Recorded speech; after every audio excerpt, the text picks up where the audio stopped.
عبدالرحمن بابا یو صوفي شاعر تیر شوی د پوخا، هغه په یو شعر کې وایي ښکلي مخ ته په کتو کې ګناه نشي چې په زړه کې د صاحب نه رحمان. موږ وایو چې رسول صلی الله علیه وسلم چې د پردۍ زنانه ته نه دي کتلي، بلکې عایشه رضی الله عنها وایي رسول صلی الله علیه وسلم په ټول ژوند کې چې د پردۍ زنانه سره لاس نه لګېدی، لاس یې ته نه میلاو کړی، بلکې چې بیعت به اخیستو په خوله باندې به اخیستو د زنانو لاس به ورسره نه میلاو. هغه دومره اوچت انسان نه څوک عبدالرحمن دی او څوک عبدالرحمن بابا دی د رسول صلی الله علیه وسلم نه بعد.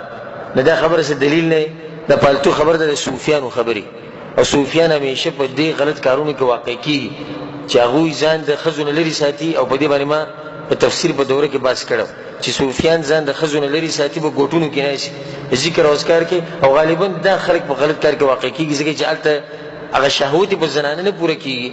نو بیا څه کوي؟ بیا ښکلي مخونو پسې ګرځي، هلکان ګوري راګوري والعیاذ بالله، دغه مرض پکې بیا ولګي.